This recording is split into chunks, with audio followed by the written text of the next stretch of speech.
أعوذ بالله من الشيطان الرجيم. بسم الله الرحمن الرحيم. إن أول بيت وضع للناس للذي ببكة مباركا وهدى للعالمين فيه آيات بينات مقام إبراهيم ومن دخله كان آمنا ولله على الناس حج البيت من استطاع إليه سبيلا ومن كفر فإن الله غني عن العالمين. سبحان ربك رب العزة عما يصفون وسلام على المرسلين والحمد لله رب العالمين. اللهم صل على سيدنا محمد وعلى آل سيدنا محمد وبارك وسلم. جن حضرات کے پاس سیلولر فون ہے ان کی خدمت میں گزارش ہے کہ اس کو بند کریں.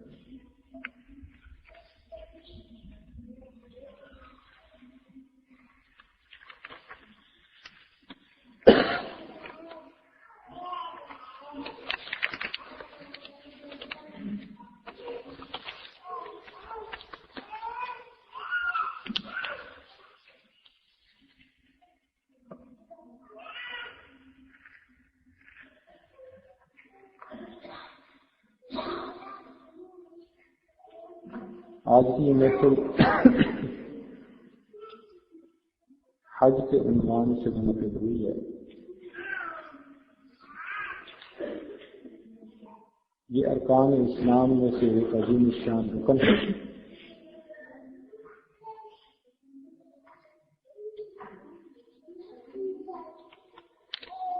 اللہ رب العزت نے اس دنیا میں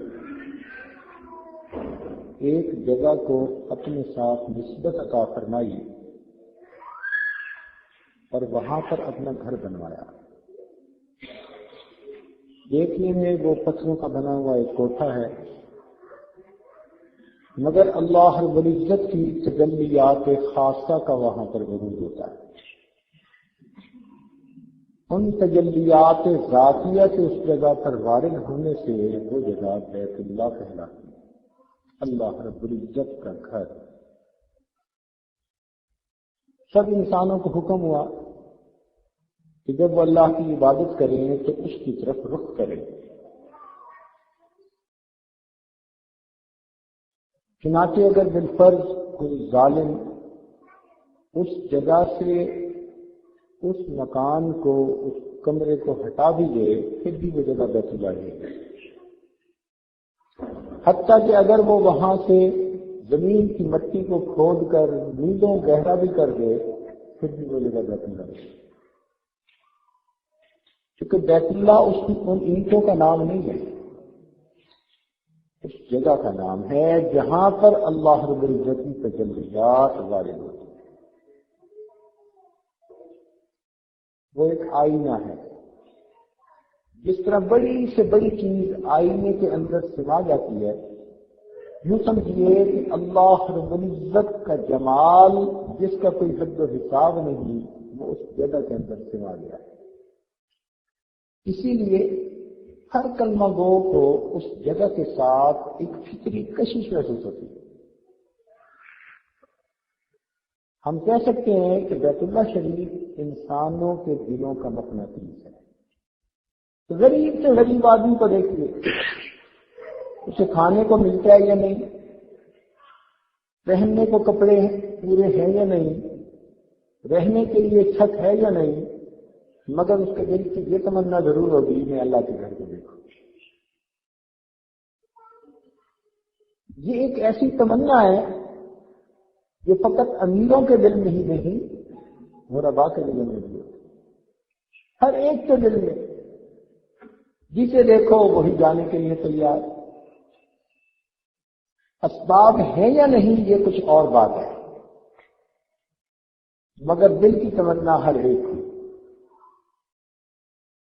اور پھر کشش بھی کیسی کہ جب انسان اس جگہ کا سفر کر کے جاتا ہے تو دور کھڑے ہو کے دیکھتا نہیں رہتا، اس کے قریب کھنچتا ہے اتنا قریب کھینچتا ہے کہ بے اختیار ملتزم کے اوپر جا کر لپٹ جاتا ہے، جیسے مقناطیس کے ساتھ لوہا چپک جاتا ہے، یہ اللہ کا بندہ بھی اللہ کے اس گھر کے ساتھ لپٹ جاتا ہے۔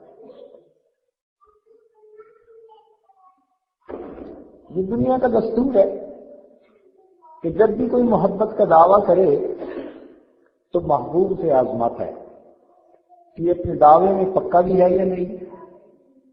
عام طور پر آزمانے کے دو طریقے ہوتے ہیں، ایک کو مالی امتحان کہتے ہیں اور دوسرے کو جانی امتحان کہتے ہیں۔ اللہ رب العزت نے رجب اور شعبان کے اندر ایمان والوں کا مالی امتحان دیا، انہیں حکم دیا کہ تم اپنے مال میں سے زکوٰۃ ادا کرو۔ اب اللہ کے نام پر اپنے کمائے ہوئے مال میں سے پیسے اللہ کے نام پر دے دینا یہ قربانی ہے۔ جب ایمان والوں نے یہ قربانی دے کر دکھا دی تو گویا یہ مالی امتحان کے اندر کامیاب۔ اب جانی امتحان رہا، چنانچہ رمضان مبارک میں اللہ رب العزت نے سب ایمان والوں پر روزوں کو فرض کر دیا۔ وہ چیزیں جو ان کے لیے حلال تھیں، جو جائز تھیں، جو ان کی ضرورت تھی، ان چیزوں سے بھی دن کے اوقات میں ان کو منع کر دیا۔ کھا نہیں سکتے، پی نہیں سکتے، بیوی کے ساتھ مخصوص تعلقات نہیں رکھ سکتے۔ یہ جانی امتحان تھا، یہ مجاہدہ تھا۔ ایمان والوں نے جب پورے رمضان کے روزے رکھ کے ثابت کر دیا کہ اللہ آپ کے حکم پر ہم ہر قربانی دینے کو تیار ہیں، تو گویا یہ وہ لوگ ہیں جو مالی امتحان میں بھی کامیاب اور جانی امتحان میں بھی کامیاب۔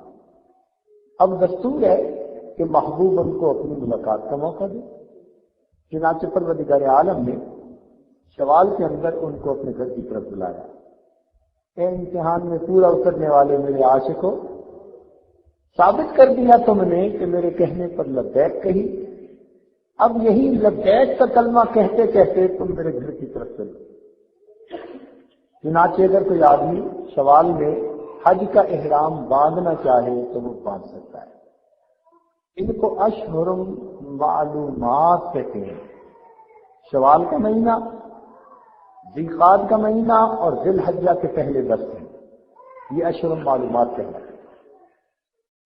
تو گویا یہ حج کا سفر عشق و محبت کا سفر ہے۔ جن کے دل میں اللہ رب العزت کی محبت ہے اور وہ اللہ رب العزت کے دیدار کے طلبگار ہیں، وہ احرام باندھ کے جائیں اللہ کے گھر کی طرف۔ چنانچہ ساری دنیا سے لوگ کھینچے چلے آتے ہیں۔ اب آج کے ایام میں معلوم نہیں کہاں کہاں سے لوگ بیت اللہ شریف کی طرف سے مچ رہے ہوں گے، قافلے چل رہے ہوں گے۔ کسی نے 20 سال دعائیں مانگی ہوں گی، کسی نے 70 سال دعائیں مانگی ہوں گی، کوئی 40 سال کی تہجد کی نماز کی دعاؤں کے بعد وہاں پہنچ رہا ہوگا۔ کیسے کیسے لوگ خوش نصیب لوگ ہوں گے، اپنی عبادتوں، اپنے تقوی، اپنی طہارت، اپنے علم عمل، کسی نے قرآن کی خدمت کی، کسی نے حدیث پاک کی خدمت کی، کسی نے اللہ رب العزت کی یاد میں راتوں میں عبادت میں گزاری۔ یہ سارے عشاق اس موقع پر بیت اللہ شریف کی طرف روانہ ہوتے ہیں۔ تو یہ قافلے جو چلتے ہیں پیدل بھی، سواریوں پر بھی، یہ اللہ رب العزت کے طلبگار ہیں۔ چنانچہ یوں سمجھیے کہ رمضان میں مجاہدہ تھا، اب ذی الحجہ میں مشاہدہ ہے۔ مجاہدے کے بعد مشاہدہ ہوتا ہے۔ چنانچہ مشاہدے کے لیے اللہ رب العزت نے اپنے بندوں کو اپنی طرف بلا لیا۔ یہ حج 9 ہجری کے اندر فرض ہوا۔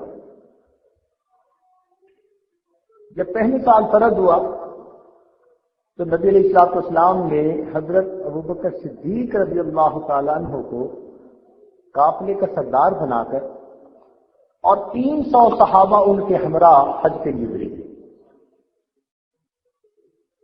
سیدنا صدیق رضی اللہ عنہ کو اعزاز ملا کہ نبی علیہ السلام نے ان کو امیر حج بنا کر بھیجا. 300 صحابہ ساتھ ہیں.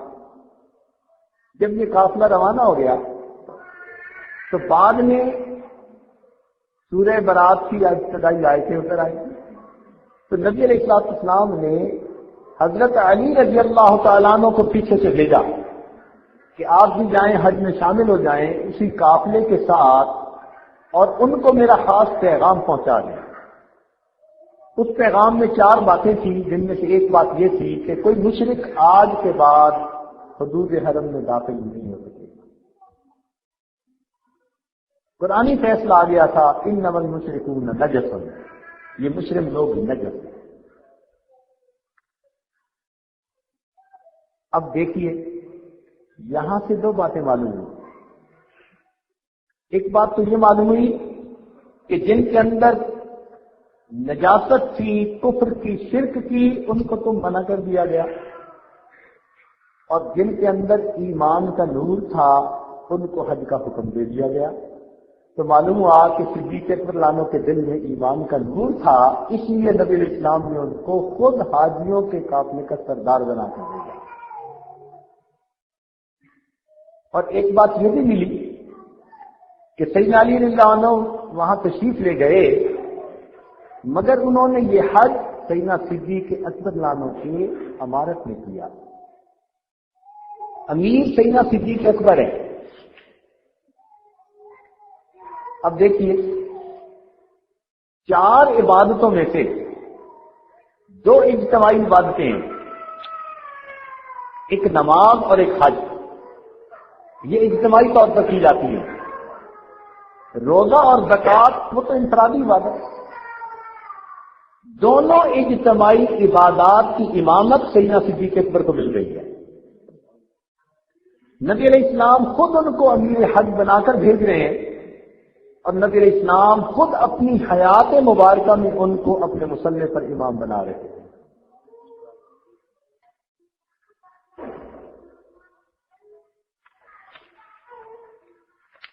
تو یہ 9 ہجری کا سن بنتا ہے.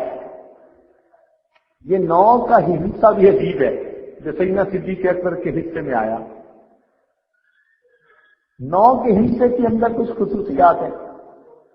مثال کے طور پر جن کو 9 کا پہاڑا آتا ہے نا, وہ اگر دیکھیں 9 کو 2 سے ضرب دیں تو 18 بنتا ہے, لیکن 18 کے 2 ڈیجٹ ہیں, ایک 1 اور 8, ان کو جمع کریں تو کیا بنتا ہے 9 بنا. 9 کو 3 سے ضرب دیں تو کیا بنا, اور 2 اور 7 کو جمع کریں تو کیا بنا. 9 کو 4 سے ضرب دیں تو کیا بنا 36, اور 6 اور 3 کو جمع کریں تو کیا بنا. اور اگر 9 کو 5 سے ضرب دیں تو کیا بنا, اور 5 اور 4 کو جمع کریں تو کیا بنا. اگر 9 اور 6 کو ضرب دیں تو کیا بنا.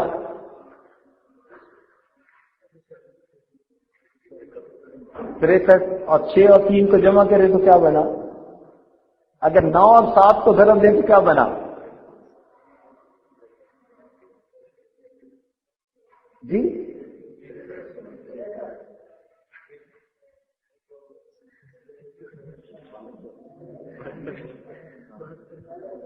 تو کتنے بنا, پھر اس کو جمع کریں 2 اور 9 اور 7 کو, اور اگر 9 اور 8 کو ضرب دیں تو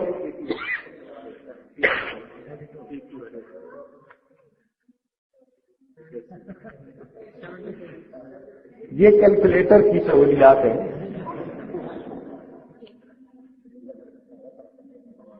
کہ 9 کا ہندسہ 9 کا پہاڑا بھی نہیں آتا.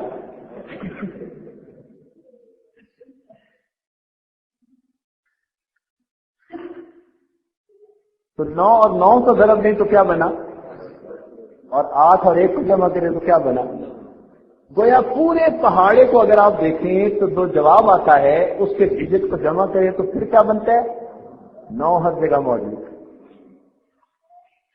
یہ 9 کا ہندسہ ان کو ایسا ملا کہ یہ اپنے پہاڑے میں ہر جگہ موجود, اور صدیق اکبر لانوں کو بھی اللہ نے ایسی حیثیت دی کہ وہ بھی ہر جگہ موجود.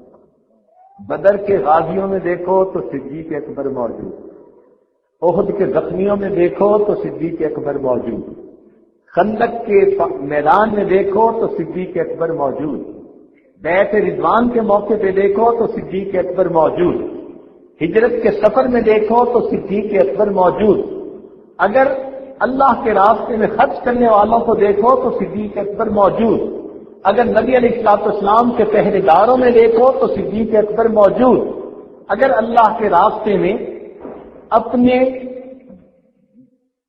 جان اللہ کے راستے میں اپنے مال کو قربان کرنے والوں میں دیکھو تو صدیق اکبر موجود، اور اگر نبی علیہ الصلوۃ والسلام کے یاروں میں دیکھو تو صدیق اکبر موجود، اگر جن کو عشرہ مبشرہ جنت کی بشارتیں ملی ان میں دیکھو تو صدیق اکبر موجود، اگر خلفائے راشدین میں دیکھو تو صدیق اکبر موجود، اور اگر گنبد خضرا کے مکینوں میں دیکھو تو صدیق اکبر موجود۔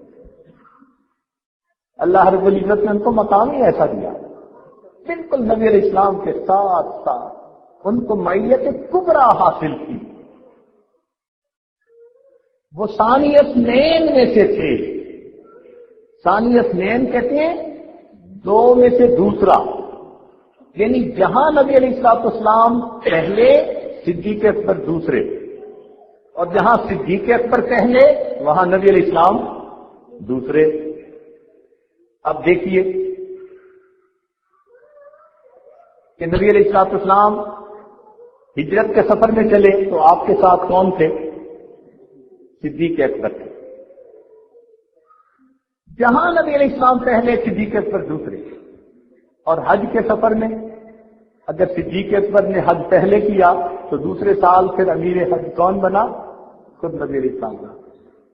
ثانی اثنین، ایک نسبت مل گئی، اور اس گنبد خضرا میں اگر ڈیرا کرنے میں نبی علیہ الصلوۃ والسلام پہلے تو صدیق اکبر ثانی اثنین، ایسا لفظ اللہ نے عطا کیا قیامت تک کے لیے ان کو ایک فضیلت نصیب ہوگی۔ تو بہرحال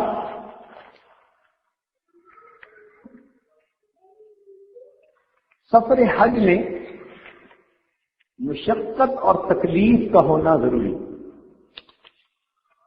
ہمارے بعض دوست یہ تصور کرتے ہیں کہ یہ سفر ایسا ہو جیسے دنیا والے کوئی ٹور کر کے آ جاتے ہیں، جب ذہن میں یہ لے کے جاتے ہیں تو وہاں انہیں کوئی 15 منٹ آدھا گھنٹہ انتظار کرنا پڑ جائے تو پھر چیخنے لگ جاتے ہیں۔ تو حج پہ جانے والے دوست یہ سوچ کر جائیں یہ مشقت کا سفر ہے، یہ ناز نخرے کا سفر نہیں، محبوبانہ سفر کرنے کی ضرورت نہیں، یہ تو محب بن کر سفر کرنا ہے۔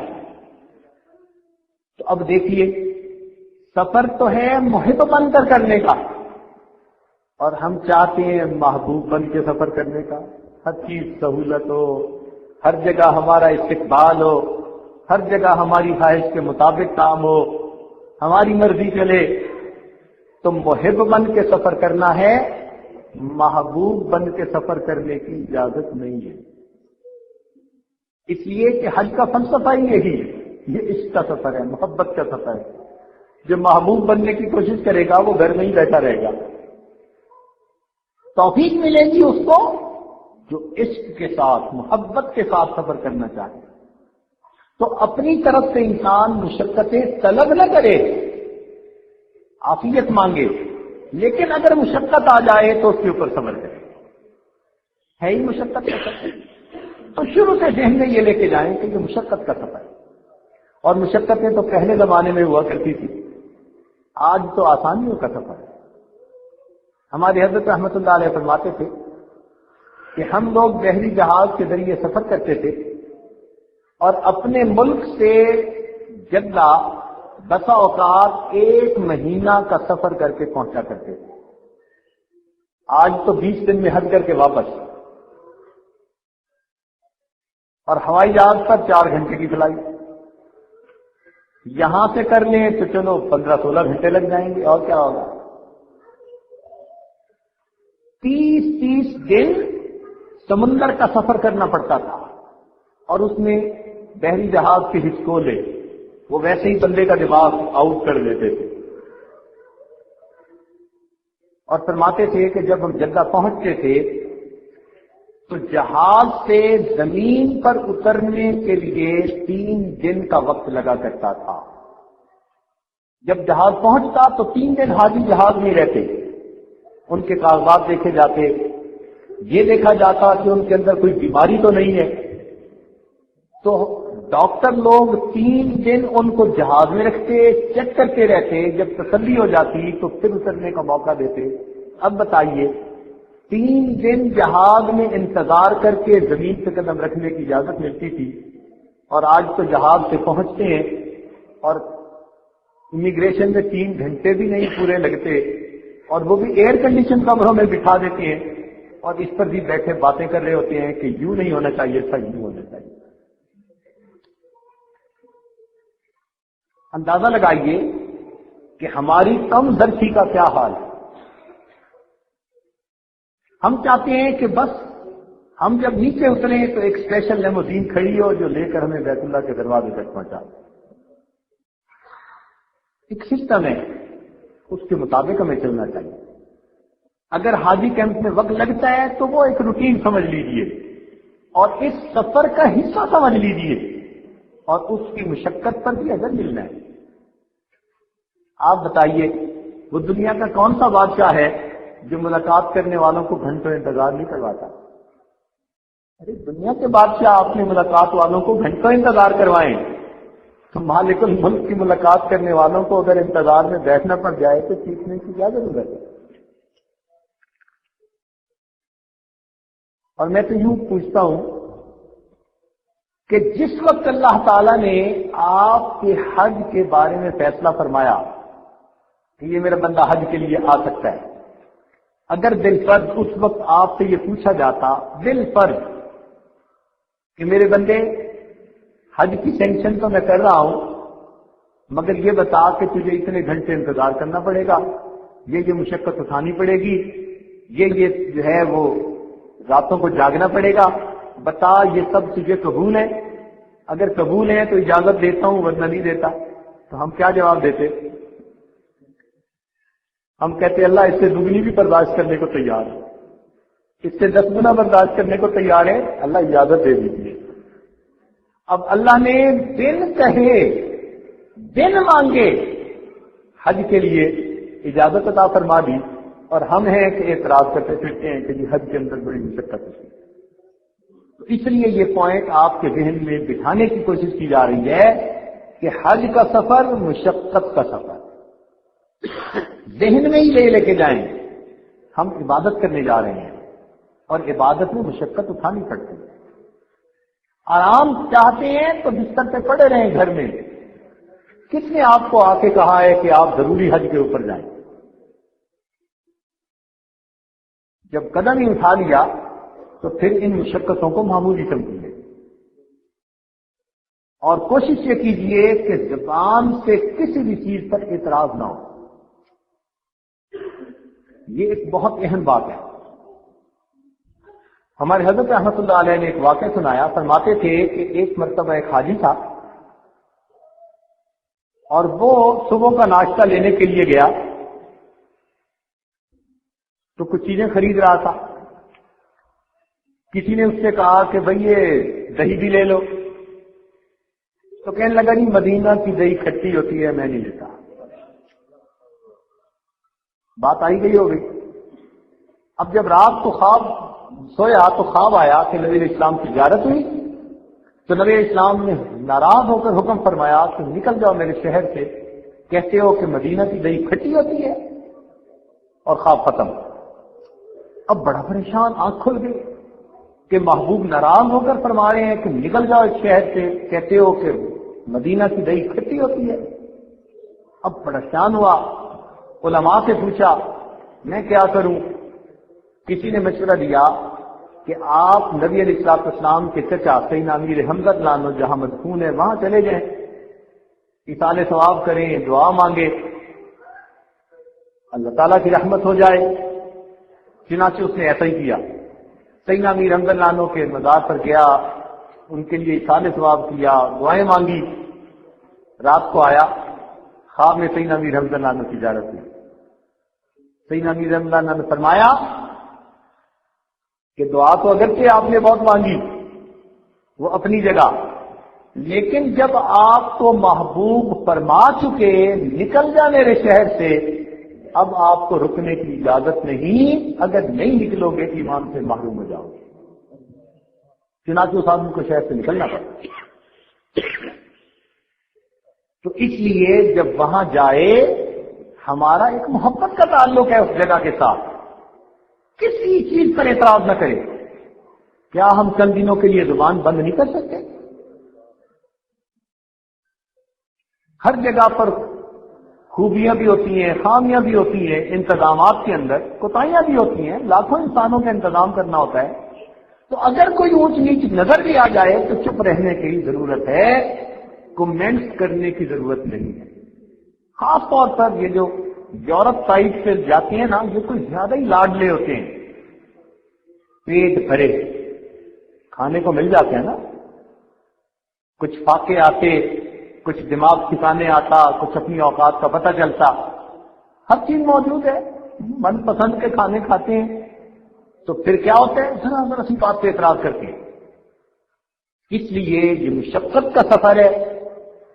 اس سفر کے اندر چاہیے کہ ہم کسی چیز پر اعتراض نہ کریں، اللہ رب العزت کا احسان مانیں کہ پروردگار عالم نے ہم جیسے گنہگاروں کو اس جگہ کے دیدار کی سعادت نصیب فرما دی۔ کتنے تہجد گزار دنیا میں ایسے تھے، بڑے بڑے اولیاء ایسے گزرے، دعائیں کرتے رہے ساری زندگی، مگر ان کو اس جگہ پر حاضری کی سعادت نصیب نہ ہو سکتی۔ تو اس لیے اس سفر کے اندر مشقت کا ہونا ضروری، اور ویسے اگر صاحب دل بندہ ہونا تو یہ مشقتیں اس وقت تک ہیں جب تک وہاں پہنچتے نہیں۔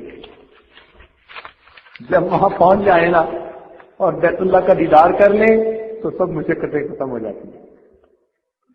بیت اللہ شریف کے اندر کچھ کشش ایسی ہے کہ اس کو دیکھ کر انسان کو تکلیف نہیں محسوس ہوتی۔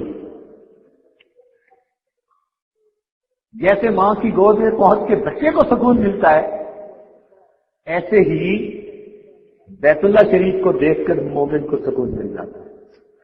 بلکہ حضرت اکبر ثانی رحمۃ اللہ علیہ نے ایک جگہ لکھا کہ جیسے جنتی جنت میں پہنچ کے پرسکون ہو جاتے ہیں، جو کامل ایمان والے ہوتے ہیں وہ بیت اللہ شریف کو دیکھ کر ایسے پرسکون ہو جاتے ہیں، اور ان کی کیفیت ہوتی ہے الحمدللہ الذی اذھب عنا الحزن ان ربنا لغفور شکور الذی احلنا دار المقامہ من فضلہ لا یمسنا فیہا نصب ولا یمسنا فیہا لغوب۔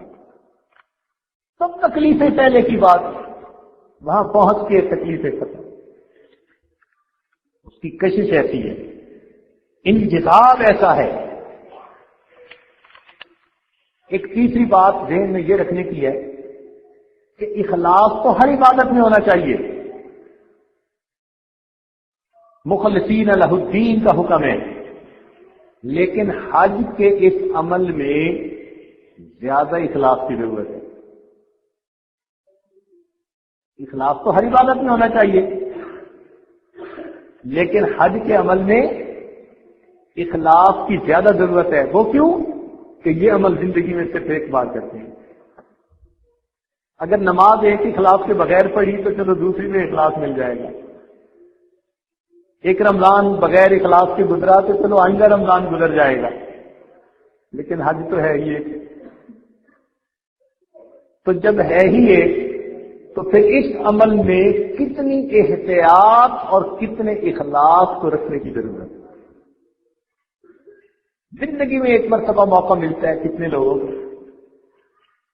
اس لیے اس عمل میں بہت زیادہ اخلاص کی ضرورت ہے۔ حج کی لڑائی مشہور ہوتی ہے، بھائی بھائی لڑتے ہیں، دوست دوست لڑتے ہیں، میاں بیوی لڑتے ہیں۔ یہ سفر ایسا ساتھ مل کے کرتے ہیں نا سفر، ایک چاہتا ہے کہ میری مانی جائے، دوسرا چاہتا ہے کہ میری مانی جائے، اور منوانے کی عادت ہوتی ہے، ماننے کی تو ہوتی نہیں، اس لیے پھر ٹکراؤ ہوتا ہے۔ تو حج کی لڑائیوں کی وجہ سے حج کا عمل ہی کئی مرتبہ انسان کا نامقبول ہو جاتا ہے۔ اس لیے یہ ذہن میں لے کے جائیں کہ ہمیں فرما دیا فلا رفث ولا فسوق ولا جدال فی الحج، تو اس لیے کسی سے بحث مباحثے کی ضرورت نہیں، کسی کے ساتھ جھگڑے کی ضرورت نہیں، کمپرومائز کرنے کی کوشش کریں انتظامی معاملات میں۔ یہ ضروری نہیں کہ اگر ہم بس میں بیٹھے ہیں تو اچھی سیٹ ہو، کمرے میں ہو تو سب سے بہتر بستر ہو۔ انتظامی معاملات میں اگر ہمارے دوسرے ساتھیوں کو ہم سے بہتر کوئی چیز مل گئی تو یہ ہماری خوش نصیبی، ہم ان کو موقع دیں۔ جھگڑے کب ہوتے ہیں؟ جب انسان خود فائدہ لینے کی کوشش کرتا ہے، دوسروں کو نظر انداز کرتا ہے۔ تو اس لیے حج کے سفر میں فسق، رفث اور جدال، ان تینوں سے بہت احتیاط کی ضرورت ہے۔ اور حج کے سفر میں مال وہ ہو جو 100% حلال ہو، یہ بہت اہم بات ہے۔ مال وہ ہو جو 100% حلال ہو، تب حج قبول ہوگا۔ حدیث پاک میں آتا ہے کہ ایک بندہ غلاف کعبہ پکڑ کے دعائیں مانگ رہا ہے، یا اللہ پکار رہا ہے، اور اس کی دعا قبول نہیں ہوتی۔ کیوں؟ کہ جو اس نے غذا کھائی وہ حرام کی، جو اس کے بدن سے کپڑا ہے وہ حرام کا ہے۔ ملبسہ حرام، اس کا لباس ہی حرام کا ہے، اس کی دعا کیسے قبول ہو جائے؟ تو اس لیے حج کے سفر میں صاف مال انسان لے کر جائے اور خرچ کرے۔ اور اگر کسی کو اپنے مال میں کوئی شک ہے تو علماء سے رابطہ کرے، وہ طریقہ بتا دیں گے کہ کیا صورت ہے کہ انسان حلال مال سے حج کر سکے۔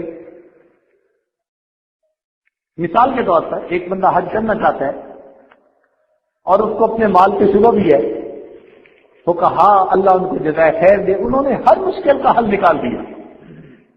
انہوں نے لکھا کہ اگر یہ بندہ کسی سے قرض لے لے اور قرض لے کر قرض کے پیسے سے حج کرے تو یہ 100% حلال کے پیسوں سے حج کیا۔ اب قرض اس نے جس پیسے سے بھی ادا کر دیا یہ دوسری بات ہے، حج پکا ہو گیا۔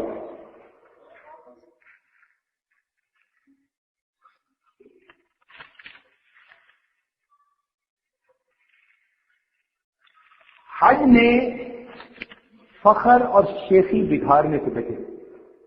کئی مرتبہ، ایک سے زیادہ مرتبہ حج کرنے کا موقع ملے تو ساتھیوں کے سامنے انسان اس لیے تذکرہ کرتا ہے کہ یہ سمجھ لے میں ہر سال حج کرتا ہوں۔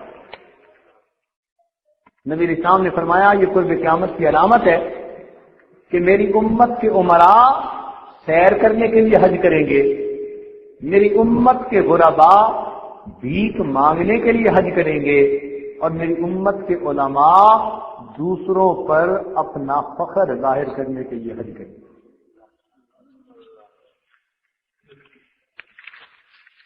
تو ایسے وقت میں فخر و مباحات سے بچنے کی ضرورت ہے۔ اور یہ بھی دیکھا کہ کچھ لوگ حج اس لیے نہیں کرتے کہ جی ہمارے پاس بس تھوڑے سے پیسے ہیں، ہم نے جمع کیے ہیں، اب ہم کیسے حج کریں۔ حدیث پاک کا مفہوم یہ ہے کہ جو انسان کثرت سے حج یا عمرہ کرتا ہے اللہ تعالیٰ اس کے رزق کو فراخ فرما دیتے ہیں، حدیث پاک میں۔ تو حج اور عمرہ کرنے سے رزق میں فراخی آتی ہے۔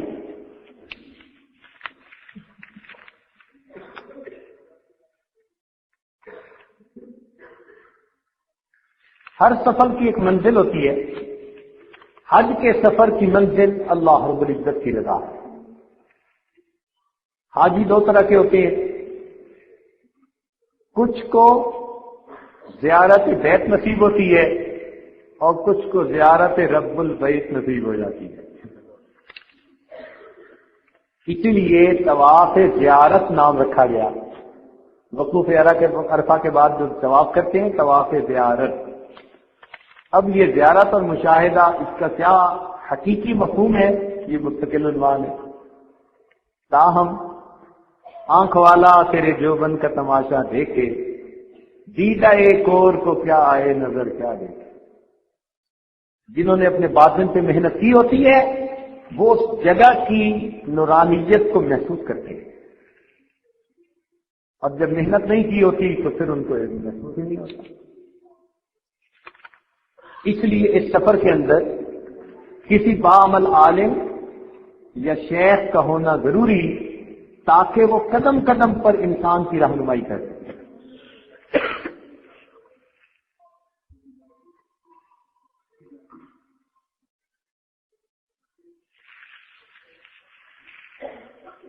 حج کے اس سفر کے اعمال میں عجیب حکمتیں ہیں. کیونکہ یہ عشق و محبت کا سفر ہے، لہذا اس کے اعمال کو اگر آپ دیکھیں تو آپ کو اس میں بھی عشق کی نسبت غالب نظر آئے گی.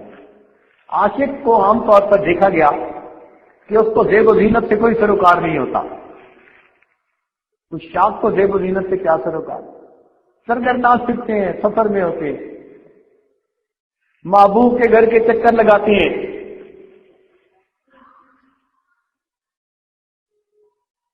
یہ تمام اعمال حج کے سفر میں موجود ہیں. چنانچہ حج پہ جانے والے کو احرام باندھنے کا حکم دیا گیا. سب زیب و زینت اتار دے اور بس چادروں سے اپنے سطر کو لپیٹے. ننگے سر، بکھرے ہوئے بال، خوشبو لگا نہیں سکتا. اب یہ چل رہا ہے دیوانوں کی طرح. مگر اس شاخ تو آہیں بھرتے ہیں، نعرے مارتے ہیں، تو ان کو بھی کہہ دیا گیا ہاں آپ بھی چلو تو پھر ایک نعرہ بلند کرو. کون سا؟ لبیک اللہم لبیک، حاضر ہوں اللہ میں حاضر ہوں. اب ذرا ان کے معنی سے غور کیجئے کہ یہ کیسا عجیب فکر ہے کہ جس میں انسان بار بار اللہ کو عرض کر رہا ہوتا ہے اے پروردگار میں حاضر ہوں، اے پروردگار میں حاضر ہوں. کاش کہ اس کے معنی کو ہم سمجھتے. ہمارے اسلاف حج کے لیے نکلتے تھے، ایک سفر کرتے تھے، سینکڑوں لوگ ان کی وجہ سے ہدایت پا کے آتے تھے. آج ہم ہدایت کر کے آتے ہیں، خود اپنے آپ کو بدل کے واپس نہیں آتے. جیسے جاتے ہیں ویسے ہی واپس آتے ہیں.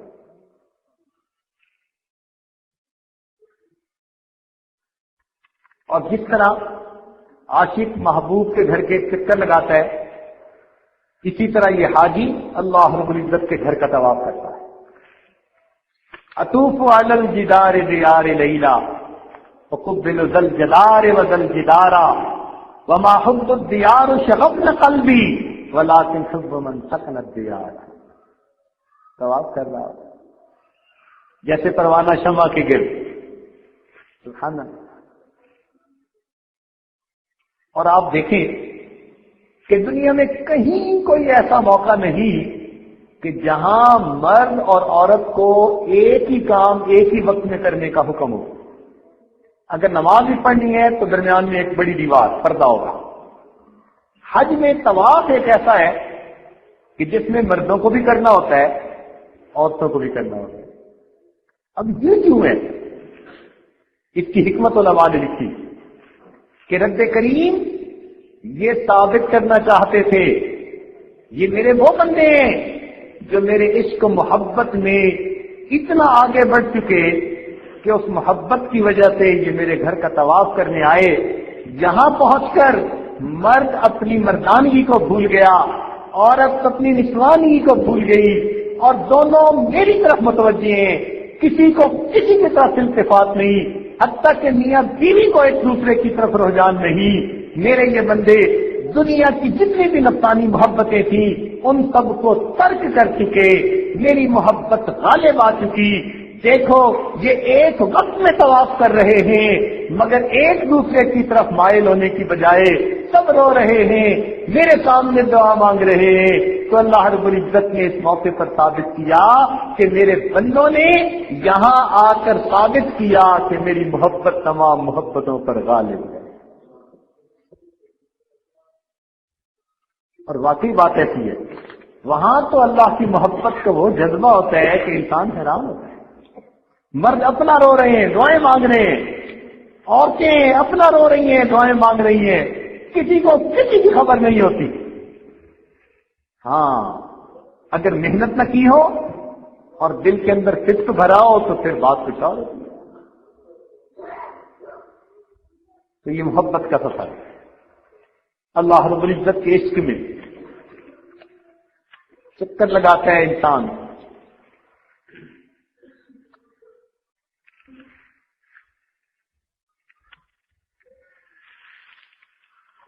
اور جیسے اگر کوئی عاشق کو منع کرے کہ تم اس معاملے سے باز آؤ تو عاشق اس سے نفرت کا اظہار کرتا ہے، اس کو پتھر مارتا ہے. تو شیطان بھی انسان کو اللہ کے راستے سے ہٹانے کی کوشش کرتا ہے. تو حج کے سفر میں حاجی بھی جا کے اسے پتھر مارتا ہے. اور عاشق قربانی پیش کرتا ہے. اس سفر میں حاجی بھی اللہ کے نام پر قربانی پیش کر رہا ہو. تو اس کے جتنے بھی اعمال ہیں ان کے اندر حکمتیں ہیں، اور ہر عمل میں عشق اور محبت کا رنگ جھلک رہا ہو. اللہ تعالیٰ کی شان دیکھیے اور یہ دین اسلام کا حسن دیکھیے کہ حج کوئی نماز پڑھنے کا نام نہیں ہے. اگر بالفرض 2 رکعت امام کے پیچھے وہاں جا کر پڑھنے کا نام ہوتا تو کتنی مصیبت ہوتی. کتنے بوڑھے ہوتے جو وضوئی بنا رہے ہوتے اور 2 رکعت پوری ہو چکی ہوتی. کئی بیمار ہوتے، کئی معذور ہوتے، اور کتنی عورتیں ہوتی جو ہزاروں روپیہ خرچ کر کے ہزاروں میلوں سے سفر کر کے وہاں جاتی اور ان کی نماز پڑھنے کی حالت ہی نہ ہوتی. تو کتنی مشکل پیش آ جاتی. لہذا حج کا سب سے بڑا رکن کیا کہ عرفات کے میدان میں ظہر کا لے کر عشاء کے درمیان وقوف کرنا. اب یہ وقوف ہر بندہ کر سکتا ہے، چاہے اس نے نماز پڑھنی ہے یا نہیں پڑھنی. حتیٰ کہ اگر کوئی بیمار ہے تو وہ بھی کر سکتا ہے، کوئی بے ہوش ہے تو وہ بھی وقوف کر سکتا ہے. تو یہ حسن دیکھیے دین اسلام کہ فقط اس جگہ پر احرام باندھ کے پہنچ گئے تو وہ وقوف مکمل ہو گیا. تو حج کے اعمال کے اندر اللہ رب العزت کی طرف سے بڑی حکمت ہے. حاجی خدائی مہمان ہوتا ہے. دیکھیں آپ اگر دعوت نامہ بھیجیں اور کسی کو بلائیں اور وہ بندہ آپ کے گھر آئے تو آپ محسوس کرتے ہیں کہ اس کا خیال رکھنا میری ذمہ داری ہے کہ میں نے دعوت نامہ دے کے بلایا.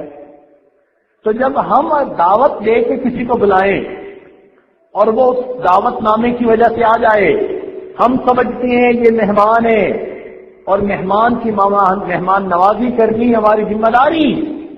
پروردگار عالم نے بھی دعوت بھیجی. ابراہیم خلیل اللہ کو فرمایا وَأَذِّن فِي النَّاسِ بِالْحَجِّ، ہے نا دعوت، سب کو دعوت مل رہی ہے. اے میرے پیارے خلیل آواز لگا دو، دعوت یہاں میں، آؤ اس گھر کی زیارت کے لیے. اب جب دعوت نامہ ملا تو جن کو اللہ کی طرف سے پھر توفیق مل گئی وہ اگر اس دعوت پر لبیک کہتے ہوئے وہاں پہنچے تو وہ خدائی مہمان بنے یا نہ بنے. تو اگر ہم جیسے لوگ جن کے اندر ایک ذرہ جیسی شرافت ہے ہم مہمان کی مہمان نوازی اپنا حق سمجھتے ہیں تو سوچئے کہ پروردگار عالم اپنے گھر کی زیارت کے لیے آنے والوں کی کیسی مہمان نوازی فرماتے ہیں. وہ تو مہمان نوازی فرماتے ہیں، ہمیں پتہ نہیں چلتا. اگر پتہ چلے تو پھر حاجی کے تو مزے ہی مزے. اس لیے حدیث پاک میں آتا ہے کہ بیت اللہ شریف کے اوپر روزانہ 120 رحمتوں کا نزول ہوتا ہے، جن میں سے 60 رحمتیں تو طواف کرنے والوں کے لیے اور 40 رحمتیں نماز پڑھنے والوں کے لیے اور 20 رحمتیں جو بیٹھ کر بیت اللہ کا دیدار کر رہے ہوتے ہیں۔ تو بیٹھ کر بیت اللہ کا دیدار کرنے والے بھی رحمت سے محروم نہیں، تو پھر طواف کرنے والوں کو کتنی رحمتیں مل رہی ہوگی۔ چنانچہ ایک جگہ ایسی ہے، رکن یمانی اور حجر اسود، اس کے درمیان میں حدیث پاک میں آتا ہے 70,000 فرشتے ہر وقت متعین ہوتے ہیں اور طواف کرنے والوں کی دعاؤں کے اوپر آمین کہہ رہے ہوتے ہیں۔ اب کتنے خوش نصیب ہیں وہ لوگ جو وہاں جا کر دعائیں مانگیں گے اور ان کی دعاؤں پر اللہ کے فرشتے بھی آمین کہیں گے۔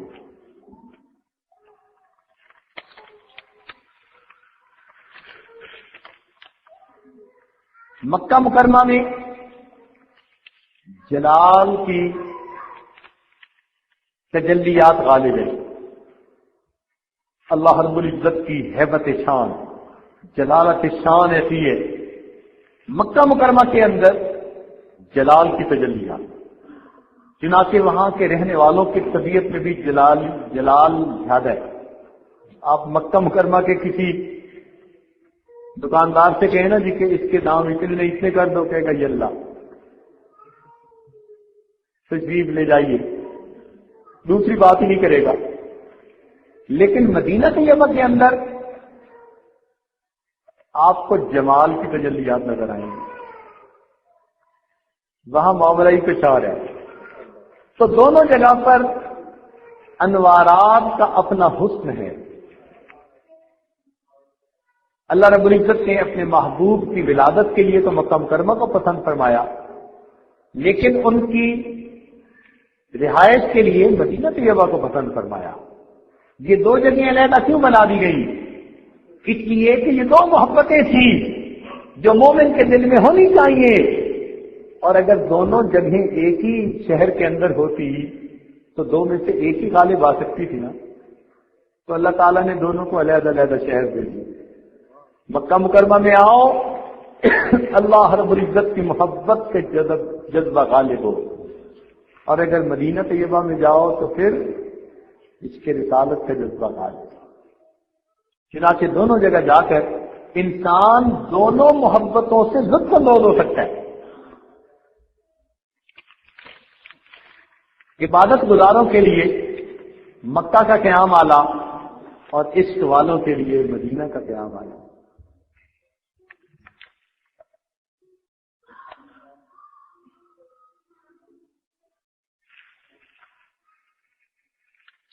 عشق کا یہ سفر مساوات کا سبق دیتا ہے۔ حج کے سفر میں شاہ و گدا سب اکٹھے، دیکھیں دنیا کا امیر ترین انسان ہو وہ بھی احرام کی 2 چادریں، اور غریب ترین انسان ہو تو احرام کی 2 چادریں۔ تو مساوات عملی سکھائی ہے، خالی باتیں ہی نہیں، مساوات عملی کا درس دیا گیا۔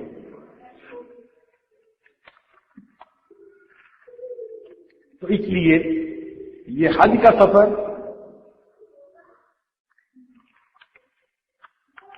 رابطے کا سفر۔ دیکھیں 2 لفظ ہیں، ایک ہے ضابطہ اور ایک ہے رابطہ۔ ضابطے سے بھی ملتا ہے اور رابطے سے بھی ملتا ہے۔ ذرا سمجھنے کی کوشش فرمائیے گا۔ مثال سے ایک مزدور آپ نے گھر بلایا کام کے لیے، اب وہ مزدور سارا دن کام کرتا رہا، تو شام کو آپ نے اس کو 100 روپیہ دے دیا اس کی مزدوری۔ یہ تو ہے ضابطہ، سمجھ گئے؟ یہ کیا ہے؟ ضابطہ۔ اور اگر آپ کو اس مزدور کا کام کرنا پسند آیا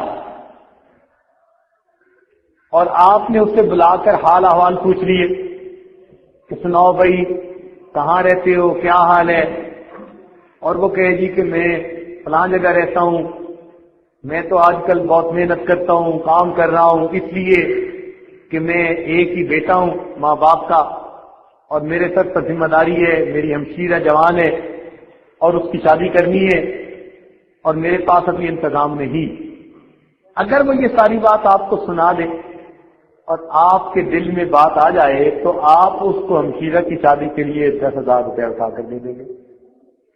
تو ضابطے سے کیا ملا؟ 100 روپیہ. اور رابطے سے کتنا ملا؟ 10,000 روپیہ. تو یہ سفر رابطے کا سفر ہے. یہ رابطے کا سفر ہے کہ وہاں جانے والے جائیں اور اللہ رب العزت کے ساتھ اپنا رابطہ جوڑے، اور پھر رابطے میں جو ملتا ہے وہ اپنے اپنے مقدر کے مطابق پائیں. من طلب فقد وجد، جس نے طلب کیا اس نے پا لیا. اللہ تعالیٰ عطا فرما دیتے ہیں. یہ ذہن میں رکھیے گا، ہمیشہ مانگنے والوں کو اپنے دامن کی کوتاہی کا شکوہ رہا، دینے والے کے خزانے بہت وسیع، بہت وسیع. جس نے جتنا مانگا اللہ نے اس سے بھی زیادہ اس کو دیا. ٹوٹے رشتے وہ جوڑ دیتا ہے، ٹوٹے رشتے وہ جوڑ دیتا ہے، بات رب پہ جو چھوڑ دیتا ہے اس کے لطف و کرم کا کیا کہنا، لاکھ مانگو کروڑ دیتا ہے. وہ تو امیدوں سے بڑھ کر دینے والی ذات ہے. جتنا ہم مانگیں گے پروردگار عالم اس سے بھی زیادہ عطا فرمائیں گے. اس لیے پھر وہاں جا کر مانگنا ہے. اے اللہ جئتک من بلاد بعیدہ وبذنوب کثیرہ فاغفر لی. اللہ میں بڑی دور سے آیا ہوں اور بڑی دیر سے آیا ہوں، میرے مولا گناہوں کی بخشش فرما دیجیے. اور مانگنے والے مانگتے ہیں، مانگنے والے مانگتے ہیں. وہ در ہے کہ جہاں پر شاہ و گدا سب مانگتے ہیں. دنیا کے بڑے بڑے امراء کو دیکھا بیت اللہ شریف کے سامنے کھڑے ہاتھ پھیلائے ہوئے مانگ رہے ہیں. سب کو ملتا ہے اس جگہ سے. اس لیے حجاج خوش نصیب ہیں کہ ان کو اس مرکز توحید میں جانے کی سعادت نصیب ہو رہی ہے. تو وہاں جا کر یہ مانگیں، جتنی دعا مانگ سکتے ہیں.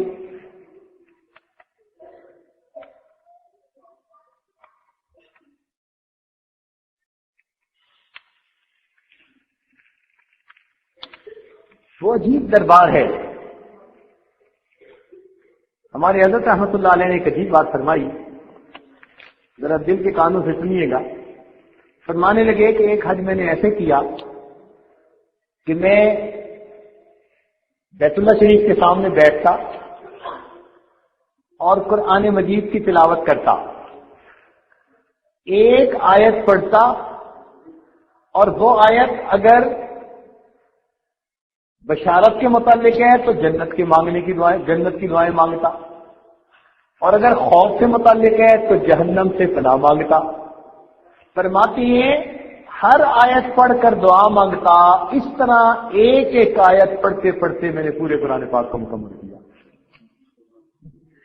اللہ والوں نے ایسے بھی وقت گزارے، مانگنے والوں نے اس دربار پہ یوں بھی مانگا، ایک ایک آیت پڑھتے گئے، ہر آیت پر دعا مانگتے مانگتے بالآخر قرآن پاک کا مکمل کرنا.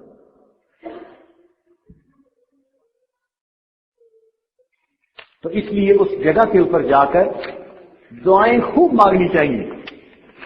فقہاء نے لکھا ہے کہ حرم شریف میں اندرون حرم اور مینا عرفات ملا کر 17 مقامات ایسے ہیں جو قبولیت دعا کے مقامات ہیں. 17 مقامات.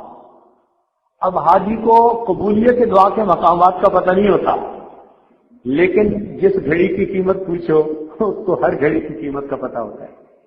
اس لیے کہ بازار کی سیر زیادہ ہوتی ہے اور اعمال کے لیے کوشش کم ہوتی ہے.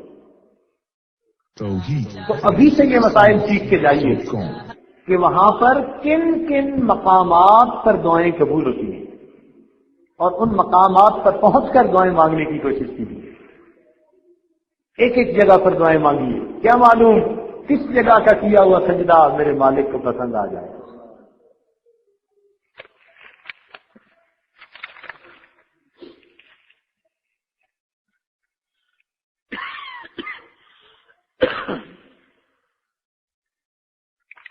حج کرنے کا معیار اپنا اپنا. ہم لوگوں کا حج ایک عام آدمی کا حج اور اللہ والوں کا حج معارف بھرا حج. چنانچہ ابراہیم ادم رحمۃ اللہ علیہ کھڑے تھے. کسی نے پوچھا کہاں جا رہے ہیں؟ فرمانے لگے حج کے لیے. اس نے کہا حج کے لیے تو سواری کی ضرورت ہوتی ہے، تو آپ کے پاس تو سواری کوئی نہیں. کہنے لگے میرے پاس ایک نہیں، میرے پاس کئی سواری ہیں.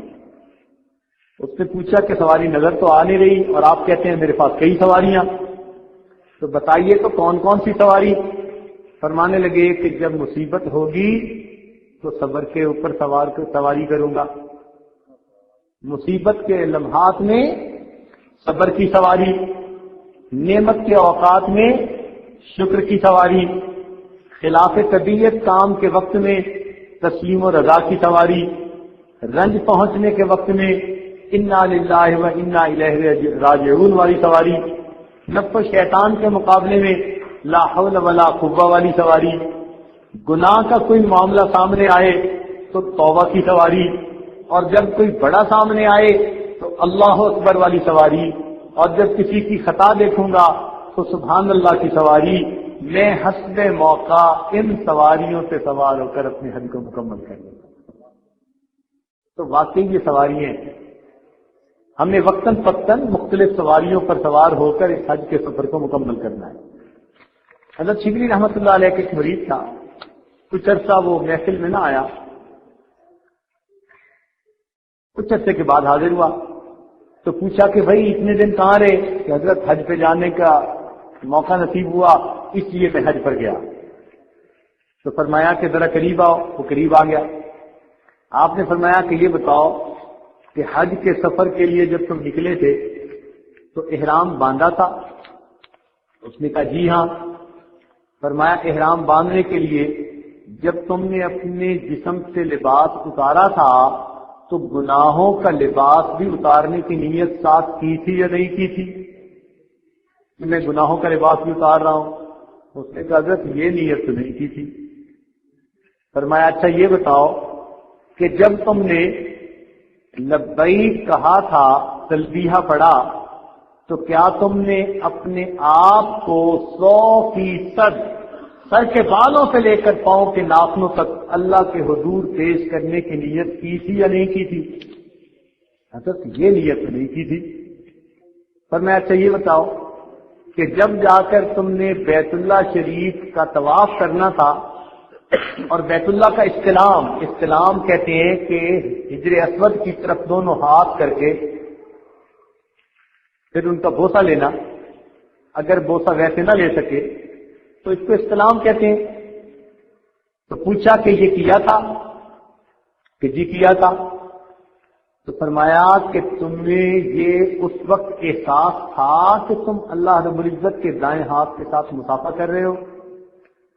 کیونکہ حدیث پاک میں آتا ہے کہ یہ جو حجر اسود ہے وہ یمین اللہ کا دایاں ہاتھ ہے دنیا میں. کہ تمہیں یہ کیفیت تھی؟ یہ کیفیت تو نہیں تھی.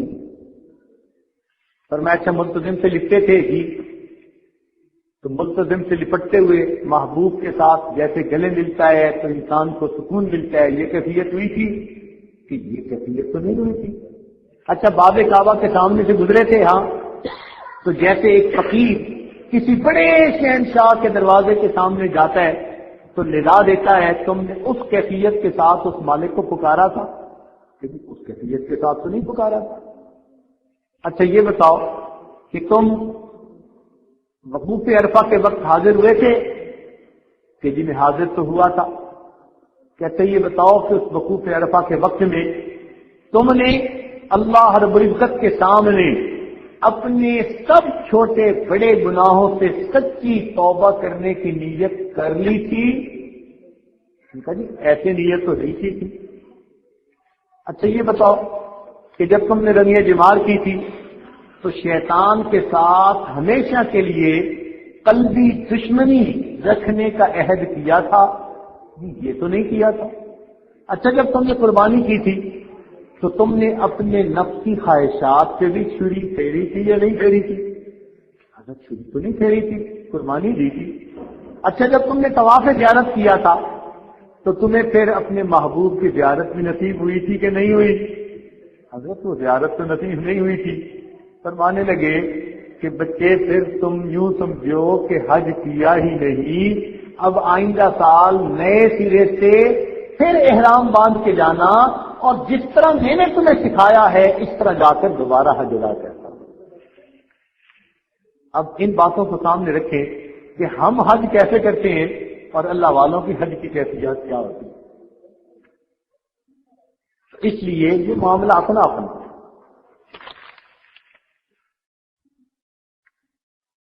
قبولیت حج کی علاماتیں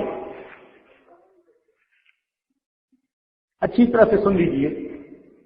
قبولیت حج کی علامات ہمارے مشائخ نے لکھا کہ پہلی علامت تو یہ ہے کہ جس انسان کا حج قبول ہو جاتا ہے اس کی دلیل یہ کہ وہ جب وہاں سے واپس آتا ہے تو اس کی تمنا ہوتی ہے میں پھر حج کرنے جاؤں گا. کتابوں میں لکھی. حضرت ثانی رحمۃ اللہ علیہ نے یہ بات لکھی کہ قبولیت حج کی علامات میں سے ایک علامت یہ کہ حاجی جب واپس آتا ہے تو اس جذبے کے ساتھ کہ میں ایک مرتبہ پھر حج کروں گا. ایک بار دیکھا ہے اور دوسری بار دیکھنے کی تڑپ ہے. اور کئی ایسے ہوتے ہیں جو کانوں کو ہاتھ لگاتے آتے ہیں توبہ توبہ. ایسے بھی تو ہوتے ہیں نا. تو جو اس طرح توبہ توبہ کرتے آئے سمجھ لو کہ خالی آئے، حج قبول کوئی نہیں ہوئی.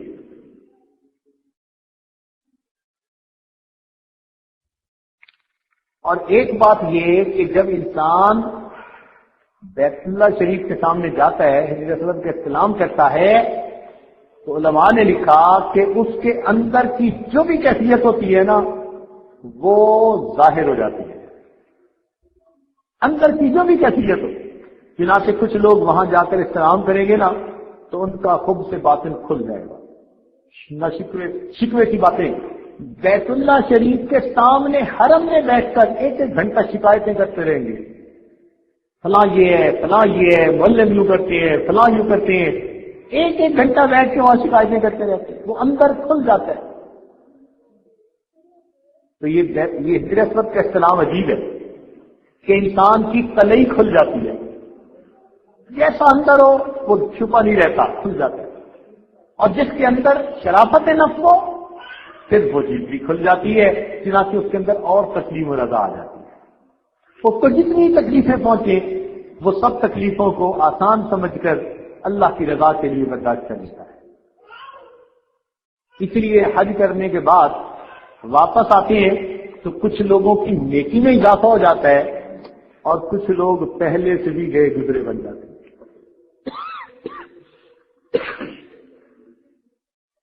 وہ ایک دکاندار تھا، ایک آدمی لینے کے لیے آیا، پھر لیے بغیر واپس جانے لگا تو اس دکاندار کی ایک چیز کم ہو گئی. اس نے کہا حاجی صاحب ذرا بتائیں یہ چیز ہے تو یہ آپ اس کے پیسے دے کے جائیں. تو واقعی وہ چیز اس کے پاس تھی، انہوں نے پیسے لے لیے. مگر اس بندے کو حیرانی بڑی ہوئی، اس نے کیسے پہچان لیا کہ میں نے حج بھی کیا ہوا ہے؟ تو اس نے کہا کہ یہ تو بتاؤ تمہیں یہ کیسے پتا چلا؟ کہنے لگا اتنی جرات کا کام دوسرا بندہ نہیں کر سکتا. تو کئی ایسے ہوتے ہیں جو حج کرنے کے بعد سنور جاتے ہیں اور کئی ہوتے ہیں جو الٹا بگڑ جاتے ہیں. کیوں فرق ہوتا ہے؟ جس کی حج قبول ہو گئی وہ سنور گئے اور جس کی حج قبول نہ ہوئی وہ، اس لیے وہاں جا کر رونے کی ضرورت ہے. اس دعا کو قبول کروا کے آنے کی ضرورت ہے. اے اللہ میری اس حج کو قبول نہیں. ہمارے حضرات سالوں روتے رہے. چنانچہ ایک بزرگ کے بارے میں آتا ہے کہ انہوں نے 70 حج کیے.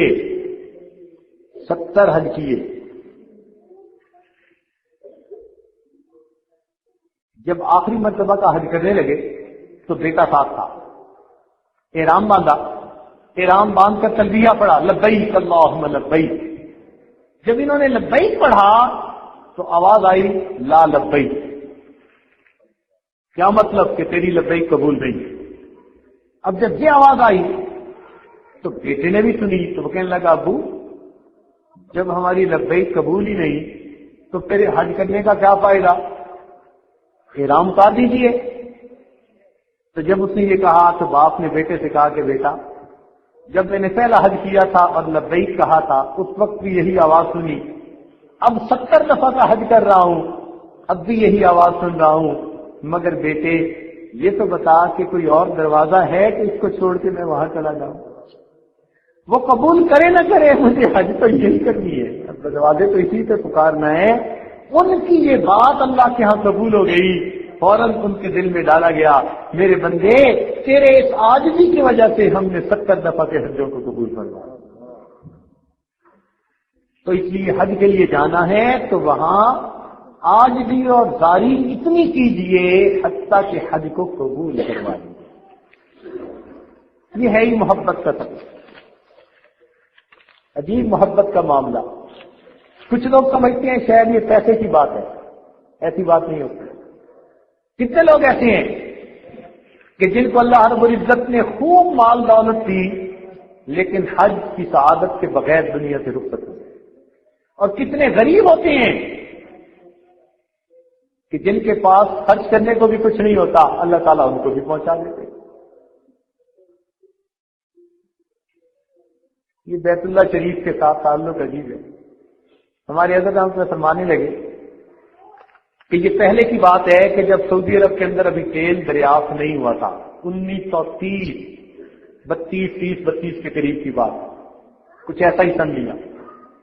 فرمان لگے کہ اس وقت وہاں غربت کا یہ عالم تھا کہ ہم جاتے تھے اور تربوز خربوز وغیرہ کھا کر جب ہم اس کے چھلکے پھینکتے تھے تو وہاں کے بچے ان کو اٹھا کر کھانے کے لیے آپس میں جھگڑتے تھے۔ کتنی غربت تھی کہ حاجی لوگ جب تربوز یا خربوز کھا کر اس کے چھلکے پھینکتے تھے ان چھلکوں کو اٹھا کر کھانے کے لیے وہاں کے مقامی بچے آپس میں جھگڑا کرتے تھے۔ کتنی غربت ہے۔ فرمان لگے کہ ایک وقت تھا کہ ہم مکہ سے مدینہ جا رہے تھے کہ راستے میں ہم نے پڑاؤ ڈالا نماز کے لیے، تو ایک بوڑھا آ گیا اور اس نے آ کر اپنے پیٹ کی طرف